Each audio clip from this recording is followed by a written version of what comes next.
신약성경 요한복음 15장 1절에서 6절까지의 말씀입니다. 나는 참 포도나무요 내 아버지는 농부라.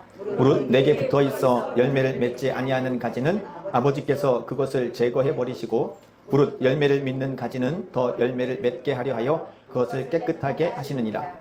너희는 내가 일러준 말로 이미 깨끗하여졌으니 내 안에 거하라. 나도 너희 안에 거하리라. 가지가 포도나무에 붙어있지 아니하면 스스로 열매를 맺을 수 없음같이 너희도 내 안에 있지 아니하면 그러하리라. 나는 포도나무요 너희는 가지라.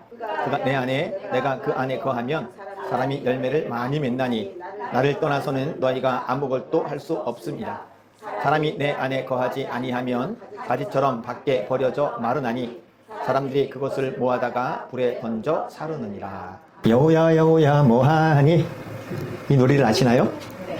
아마 요즘 청년들이나 학생들은 잘 모를 것입니다만 장년분들은 아실 겁니다.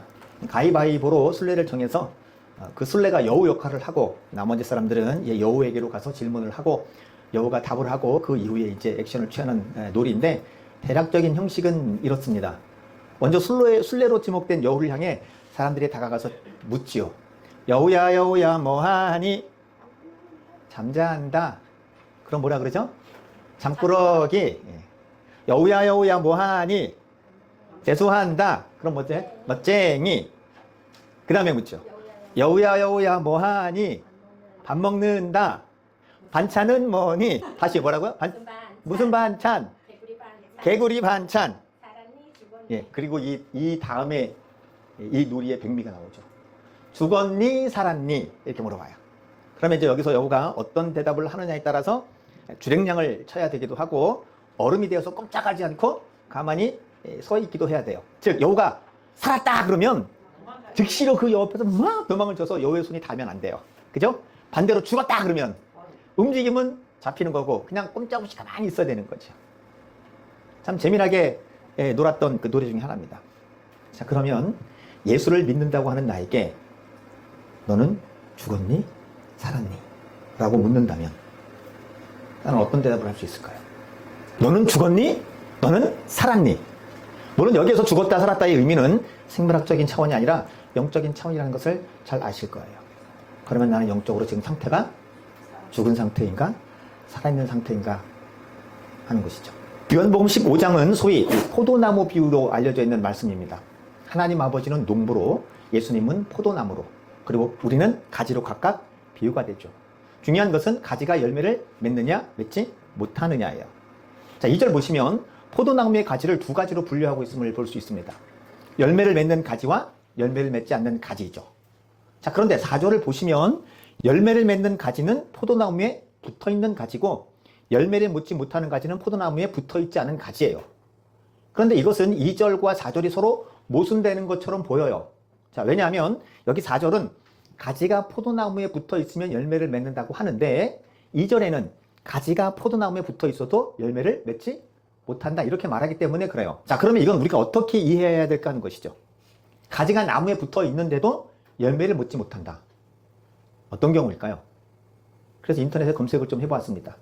그러니까 직접적으로 포도나무의 가지가 열매를 맺지 못하고 죽는 경우를 좀 보긴 했는데 조금 좀 답이 안 돼서 그 경우는 답을 찾지 못했고 다른 걸 찾다 보니까 뭐 복숭아 나무라든지 아니면 다른 나무들의 가지가 죽는 경우에 대한 답은 몇 가지가 있었어요. 그 몇 가지 이유 중에 하나는 병충이에요. 예, 병이 들어서 그 가지가 그 원 나무에서 죽어나가는 거죠. 그런데 이 포도나무에 대한 그러니까 포도나무 가지가 죽는 직접적인 이유에 대해서는 그리 시원한 답을 얻지 못했습니다. 그러면 이것을 우리가 어떻게 이해해야 될까? 자, 우선 본문의 말씀이 비유라는 것에 일단 초점을 맞추었고 더 나아가서 지금 요한복음 15장 본문을 포함하고 있는 요한복음 안에 요한복음 전체에 예수님을 진짜 그리스도로 믿는 사람들과 그렇지 않은 사람들이 동시에 예수님을 따랐던 것을 두고 이 본문을 우리가 한번 생각해 보려고 합니다. 즉 외형적으로는 예수님께 붙어 있는 것 같지만 실제적으로는 그렇지 않다는 것이에요. 자, 이런 사실은 우리 요한복음 6장이 잘 보여줍니다. 요한복음 6장은 우리가 잘 알고 있는 오병이어의 표적이 기록되어 있습니다. 물고기 2마리와 보리떡 5개로 남자만 5,000명이 먹고 12강제리가 남은 그런 사건이죠. 그런데 예수님은 이 사건 이후에 사람들을 떠나가요. 왜냐하면 사람들이 예수님의 의지와 상관없이 억지로 붙들어다가 임금으로 삼으려는 줄 아시고 혼자 산으로 떠나시죠. 자, 이에 사람들이 다시금 예수님을 찾아서 따라옵니다. 장소를 옮기셨어요. 근데 거기까지 따라왔어요. 자, 그런데 이렇게 예수님을 찾아서 따라오는 사람들을 향해서 예수님이 굉장히 의미심장한 말씀을 던지세요. 너희가 나를 찾는 까닭은 표적을 본 까닭이 아니라 떡을 먹고 배부른 까닭이로다. 자, 이 말은 오병이어의 표적을 직접 체험함으로 예수님을 메시아로 알아보아서 찾는 것이 아니라는 뜻이에요. 요한복음은 이 오병이어를 가리켜서 기적이라 그렇게 말하지 않고 표적이라 이렇게 말해요. 영어 표현으로 하면 사인이에요. 그러니까 이 오병이어는 기적 그 자체의 의미가 있는 게 아니라 생명의 떡이신 예수님을 상징적으로 나타내는 것에 요한복음은 초점을 두고 있는 거예요. 그것만 보지 말고 그것이 의미하는 것이 무엇인가 하는 것이에요. 하지만 사람들은 이것이 표적임을, 쌓임을 알아차리지 못하고 단순히 떡을 먹은 것 때문에 예수님을 따라오는 거예요. 이 사람 따라다니면 죽진 않겠다. 이 사람이 우리의 왕 되면 우리는 다 먹고 사는 일에 걱정이 없겠다. 그걸 보고 따라온 거죠. 그래서 예수님께서 이 요한복음 6장에서 자신을 다시 찾아온 청중들을 향해서 예수님 자신이 생명의 떡이 되신다. 나는 생명의 떡이다. 라고 하시는 것을 다시 한번 말씀을 하십니다. 그것이 요한복음 6장의 내용이에요. 자, 그런데 이어지는 요한복음 6장 60절을 보시면 이렇게 육신의 떡을 찾는 사람들을 가리켜서 뭐라고 얘기하냐면 뭐라고 얘기하죠? 제자라고 해요. 자, 예수님께서 나는 하늘에서 내려온 산떡이다. 나는 생명의 떡이다. 라고 이렇게 말씀하시자 60절 보시면 제자 중 여럿이 듣고 말하되 이 말씀은 어렵도다. 누가 들을 수 있느냐. 이렇게 반문을 해요. 그리고 급기야는 더 말씀하시는 예수님 말씀을 듣고 급기야는 이 예수님을 떠나가요. 그게 66절입니다. 66절 어떻게 나오죠? 그때부터 그의 제자 중에서 많은 사람이 떠나가고 다시 그와 함께 다니지 아니하더라. 자, 그러니까 예수님을 따른다고 하는 제자들 중에도 예수님이 누구신지 모르는 거예요. 그리고 예수님이 어떤 일을 행하시는지 믿지 못하는 거예요. 뭐라고 불리는 사람들 가운데? 제자라고 불리는 사람들 가운데. 그리고 이 제자들 가운데 이런 사람들 중 하나가 바로 예수님의 12제자, 특별히 제자가 많은 제자들이 나오지만 특별히 12명을 세운 12명의 제자들 중에 한 사람이 가룟 유다예요. 요한복음 6장 70절, 71절 한번 보실까요? 자, 요한복음 6장 70절에서 71절입니다. 함께 봅니다. 예수께서 대답하시되 내가 너희 12를 택하지 아니하였느냐? 그러나 너희 중에 한 사람은 마귀니라 하시니 이 말씀은 가롯 유다 시몬의 아들 유다를 가리키심이다. 12 중에 하나로 예수를 팔자로다. 자, 지금 보시면 예수님의 제자인데 그래서 겉으로 볼 때는 예수님께 붙어 있는데 실제로는 제자가 아니며 실제로는 예수님께 붙어 있는 게 아니라고 하는 것이에요. 자, 따라서 이런 차원에서 본다면 지금 포도나무로 비유되는 예수님께 붙어 있으면서도 열매를 맺지 못하는 가지는 실제적으로 예수님을 따라다니면서도 실제적으로 예수님을 믿지 않고 예수님이 어떤 분이신 줄을 모르고 그냥 따라다니는 사람들이라 그렇게 말할 수 있겠죠. 이것을 현대적인 표현으로 하면 여러 번 표현했습니다만 실제적 무신론자예요. 나는 무신론자야. 나는 예수를 믿어. 라고 말하지만 실제적으로는 무신론인 거예요. 예수를 믿는다고 하면서 교회에 나오기는 하지만 실제적으로는 예수님이 나의 구원자 되심을 모르거나 창조주 하나님, 섭리하시는 하나님, 구원자 예수님 그 모든 것들을 우리에게 적용시키시는 성부 하나님을 인정하지 않는 거예요. 성령 하나님이죠. 네. 그래서 주일 예배를 드리는 이 하루를 제외한 이 6일간의 삶에 있어서는 예수님을 믿지 않는 사람들과 별반 다르지 않아요. 그냥 그 무리들에 섞여 놓으면 저 사람이 예수 믿는 사람인지 예수 믿지 않는 사람인지 구분이 안 되는 거예요. 그러니 이런 사람들에게서 열매를 찾을 수 없겠죠. 열매를 맺지 못하니까. 그럼 여기서 이제 이런 질문이 대두가 돼요. 그럼 열매는 뭔가요? 하는 것이죠. 열매는 무엇인가 하는 것입니다. 이에 대해서 어떤 경우는 갈라디아서 6장의 성령의 열매라고 하기도 하고 뭐 그 외에 성경에서 말하는 어떤 행위들을 열매라고 말하기도 합니다. 자, 그러면 오늘 본문 요한복음 15장에서는 열매를 뭐라고 얘기할까? 구체적으로 나오지는 않습니다. 자, 그런데 10절부터 그 이하의 말씀을 보시면 예수님이 이런 말씀을 하세요. 아버지의 계명을 지켜 그의 사랑 안에 거하는 것. 그걸 열매라고 할 수 있어요. 한마디로 하나님을 사랑해서 하나님의 계명, 하나님의 말씀에 순종하는 것이 열매다. 그렇게 말하는 거죠. 그런데 이는 또 굉장히 광범위한 거예요. 그래서 그 열매를 조목조목 나열하는 것이 쉽지 않습니다. 자, 그런데 마태복음 22장을 보시면 예수님께서 이런 말씀을 하세요. 큰 계명이 두 가지가 있다. 첫 번째는 마음을 다하고 목숨을 다하고 뜻을 다하여 주 너의 하나님을 사랑하는 것이다. 둘째는 그와 같으니 내 이웃을 내 자신과 같이 사랑하는 것이다. 그러니까 여기 지금 요한복음 15장 10절에서 말하는 것처럼 하나님을 사랑해서 그의 계명을 지키는 것이 다 열매예요. 그러니까 하나님을 사랑하는 것, 그것이 동인이 되어서, 그것이 그 원인이 되어서 그 이후에 나오는 모든 행동들이 다 열매라고 할 수 있는 거죠. 자, 주의할 것은 이 말은 단순히 우리가 생각하는 식의 좋은 것이 열매는 아닐 수도 있다라고 하는 것을 기억할 필요가 있어요. 이것을 잘 보여주는 것이 마태복음 7장이죠. 자, 우리는 귀신을 쫓아내고 많은 권능을 행하고 하나님의 예수님의 이름으로 선지자의 일을 하고 그러면 그것이 좋은 열매라고 생각을 합니다. 자, 그런데 놀라운 사실은요, 마지막 때에 이런 사람들이 와서 주님께 당당하게 말하잖아요. 제가 주님의 이름으로 선지자 노릇하며 주님의 이름으로 귀신을 쫓아내며 주님의 이름으로 많은 권능을 행했습니다. 자, 그런데 이건 누가 보아도 좋은 열매인데 그런 사람들을 향해서 예수님께서 아주 무서운 말씀을 하시죠. 내가 너를 도무지 알지 못하노니 불법을 행하는 자들아 내게서 떠나가라. 이런 대목이 어려운 거예요, 우리한테. 누가 보아도 이거는 참 좋은 열매다라고 말할 수 있는, 그리고 본인들도 그렇게 믿고 말했지만 예수님은 도무지 알지 못한다. 너희들은 불법을 행했다. 이게 성경의 어려움이라니까요. 그러니까 외형적으로는 열매라고 할 수 있는데 실제적으로는 열매가 아닌 거예요. 이걸 조금 더 쉽게 이해를 하자면 이런 거죠. 하나님께서 저와 여러분들에게 맡기신 사명들이 다양하게 있어요. 그런데 와서 저한테 예수님이 묻는 거예요. 너는 베드로처럼 하루에 3,000명, 5,000명 회개시키는 그 역할을 맡고 싶냐? 아니면 스데반처럼 돌에 맞고 죽는 역할을 맡고 싶냐? 여러분 어떤 거 맡고 싶으세요? 영화배우를 딱 하는데 너는 주연배우를 하고 싶니? 아니면 적들이 침공을 해옵니다, 이거 한마디 외치는 조연을 맡고 싶으세요? 당연히 하루에 3,000명, 5,000명 회개시키는 그 역할을 맡고 싶죠. 근데 예수님께서 뭐라고 하냐면 아니야, 너는 돌에 맞아 죽는 역할을 해야 돼. 너는 스데반 해야 돼. 근데 제가 뭐라고 그래요? 손살을 아니요, 저는 스데반 안 해요. 저는 베드로 할 거예요. 하루에 3,000명, 5,000명씩 회개시킬 거예요. 그리고 그 명령을 거부하고 베드로처럼 했어요. 나중에 주님이 보시면 마태복음 7장에 걸리는 거예요. 제가 주님의 이름으로 선지자 노릇하고 많은 사람을 권능을 행했습니다. 예수님 뭐라고 하실 수 있다고요? 불법을 행하는 자들아. 이런 게 성경이 어렵다니까요. 그러니까 열매를 그냥 우리가 생각하는 식의 어떤 외형적인 것이 하나님이 기뻐하시는 열매가 아니고 하나님의 뜻대로. 그래서 마태복음 7장에 그러잖아요. 누구든지 아버지의 뜻대로 행하는 자라야 천국에 들어간다.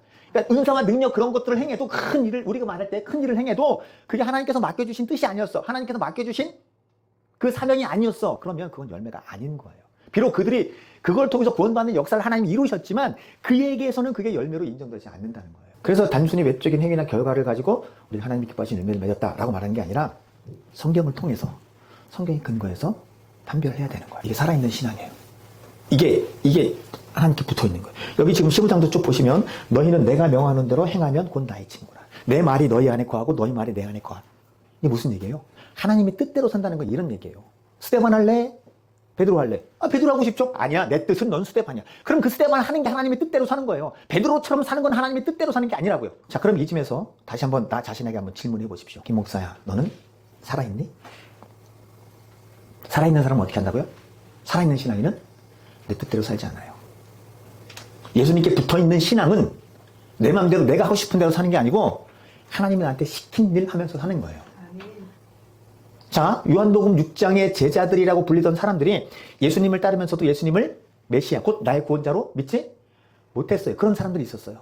여전히 무슨 차원에서만 따라다녀요? 육신적인 차원에서만 따라다녀요. 오병이의 기적을 통해서 육신의 양식을 먹이는 그 예수님은 실제로는 너희의 영혼의 생명을 위해서 영혼의 생명의 떡을 주는 분이야.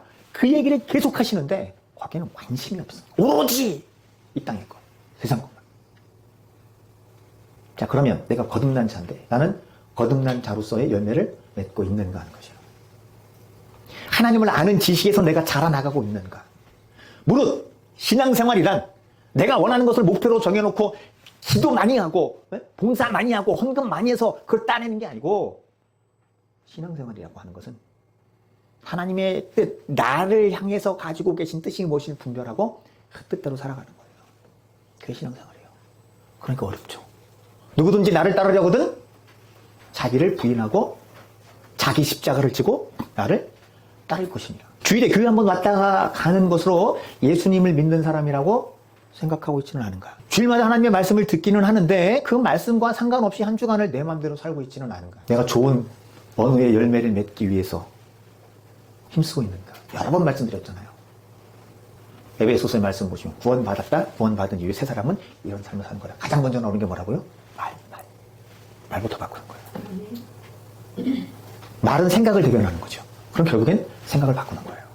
아이고 목사님, 타고난 본성을 어떻게 바꿉니까? 안 바뀌죠. 어렵지만 안 바뀌는 건 아니죠. 더디 갈 수는 있지만 안 바뀌는 건 아니죠. 봉사의 열매를 맺고 있는가?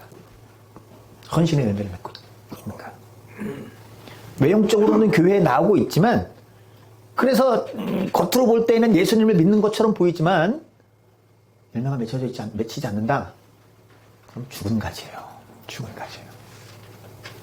물론 100% 완전한 열매를 맺는다라고 말하는 건 아니에요. 늘 말씀드렸듯이 성화의 과정에서는 완전을 향해 나아가는 것이지 100% 완전 성화를 이 땅에서 이룰 수 있는 것은 아닙니다. 자, 2절 하반절을 다시 한번 보시죠. 2절 하반절 보시면 이렇게 나와요.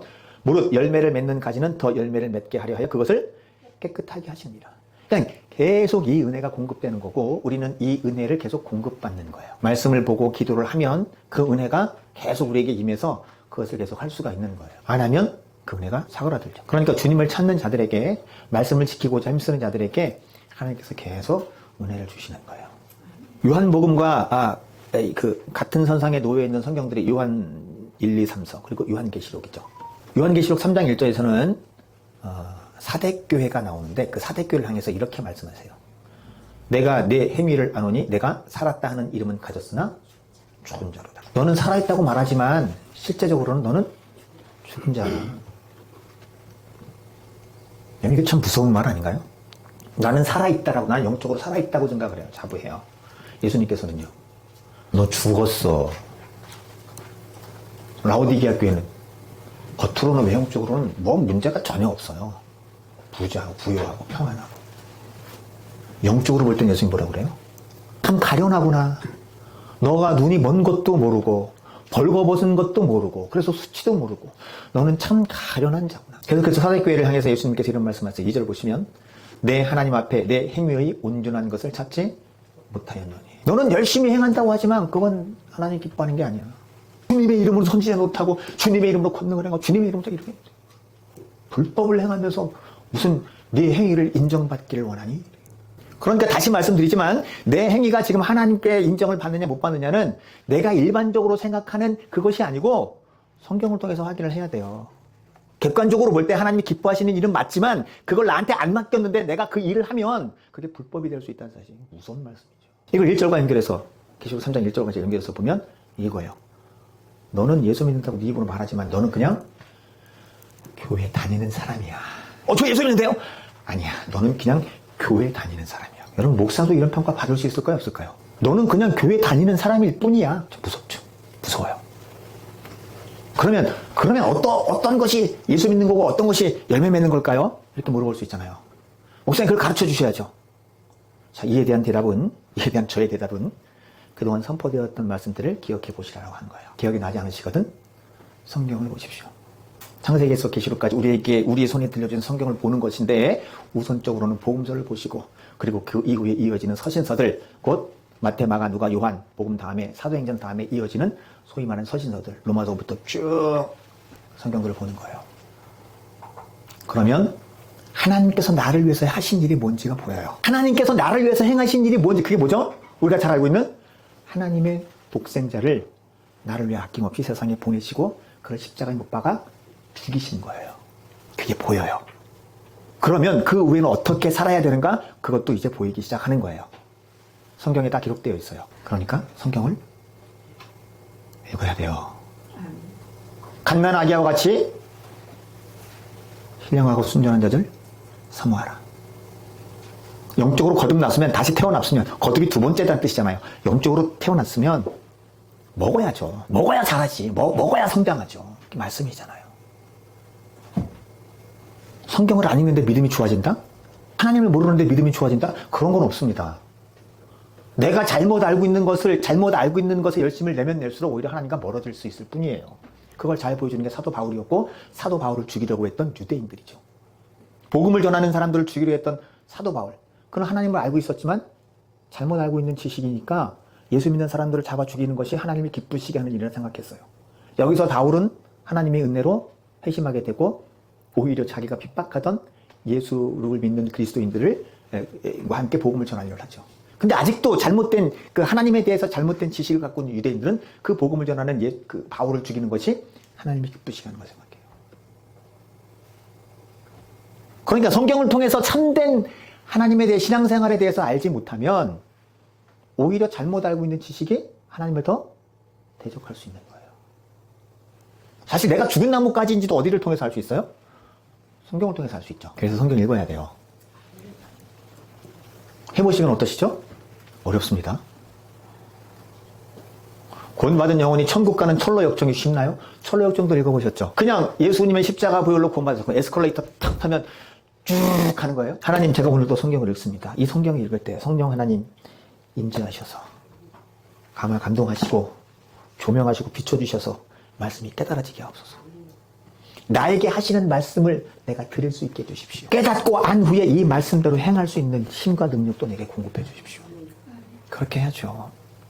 그렇게 해도 실패하는 판에 그렇게 안 하면서 우리가 신앙생활을 온전하게 할 수 있을까요? 마지막으로 나에게 다시 한번 질문합니다. 예수님께 붙어 있는가? 살아있는가? 죽어 있는가? 살아있는 것처럼 보이지만 죽어 있지는 않은가? 살아있는 것처럼 보여서 들여다봤더니 정말 살아있는가? 여러분들의 영적인 상태는 어떠신가요? 주님이 나한테 물으십니다. 죽었니? 살았니? 우리 함께 기도하십시다. 하나님 아버지, 오늘 말씀을 통해서 내 자신을 한번 다시 돌아보길 원합니다. 성령 하나님, 내게 다시 임하여 주시고 내가 예수 믿는 그리스도인으로서 거듭난 자로서 예수님께 붙어있는 자, 따라다니는 자가 아니라 예수님과 정말 함께 거하는 자 될 수 있도록 은혜를 주시옵소서. 간절한 마음으로 하나님께 기도합니다.